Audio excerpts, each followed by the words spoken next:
My name is Kent Carpenter. I serve on the board of directors of Franklin County Habitat for Humanity, and I'm currently the vice president of the board. We have a replacement house for the one we tore down, pretty much on the same footprint. The house was purchased not by Habitat, but through the borough of Chambersburg home grant. And home grant is only for rehabs. So it was our intention to rehab the old house, and it wasn't until after we began investigating how the house was constructed that we found that it was actually going to be more expensive to rehab the old house than it would be to tear it down and build a new one.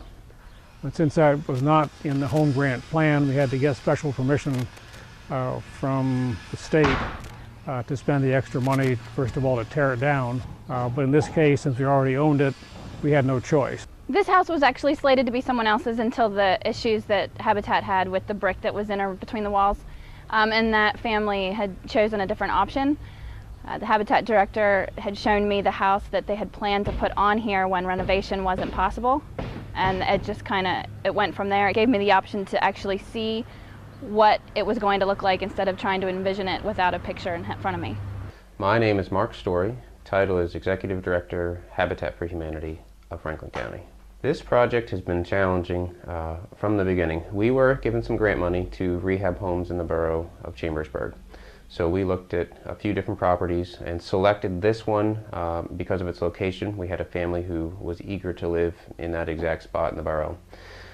The property was constructed right around 1900, and we did not know much about its structural integrity prior to purchasing it because it was covered in asbestos siding, which we were not permitted to remove. When we began rehabbing this with volunteers, we discovered a solid brick wall in between the exterior of the asbestos shingles and the interior plaster walls. And to make matters worse, the particular way that this house was framed up made it virtually impossible to rehab it. There was no insulation, the wiring was bad, there was no heating system left anymore. And so we made the painful decision to demolish the existing structure and use the existing footprint to build a new house. We're about 2 years into this project.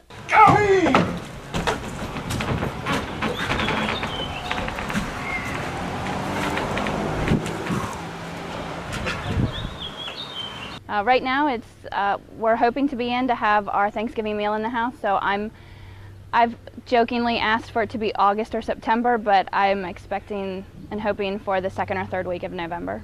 Doing a Blitz Build was actually the idea of the Franklin County Builders Association.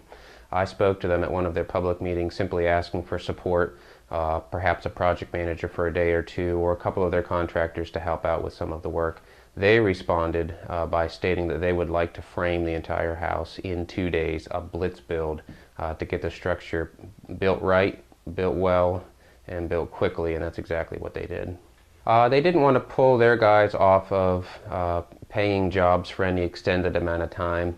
Also, just by the strength of numbers, they thought that they could recruit upwards of 15 guys to come on the same 2 days, and so just using the multiplication factor, they knew that given their professional skills, they could do it quickly. It's exactly what they did. 168 hours of donated time in those 2 days.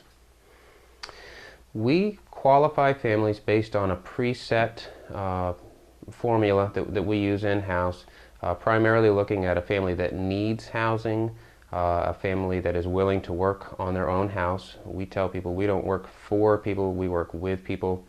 And also the financial qualifications need to be matched up with the HUD guidelines. And so Stephanie approached us about partnering with us. That's what we call people just like her, a partner family. She was qualified in terms of need, income, and then when we asked about her willingness to work on the property, she was very quick to agree. I've met Stephanie and her children, have had several meetings with them. They're all delight to be able to work alongside. Stephanie is a hard-working gal, and these values are being instilled in her children. Their family is ready for a larger home. Our mantra is safe, decent, and affordable, and that's exactly what Stephanie wants for her kids. There has been a groundswell of support for this project. People that have not previously been associated with Habitat have found some way to volunteer or to give gift in kind or even make a financial contribution. And so what looks like a Habitat project is a Franklin County community project. We really are the reflection of the good people in our community. So very pleased to be able to finally have a turning point in good direction on this house and on this home for the Wall family. There really isn't a word that describes it. It's exciting, it's scary, it's, you know, it's all of everything wrapped up into one feeling.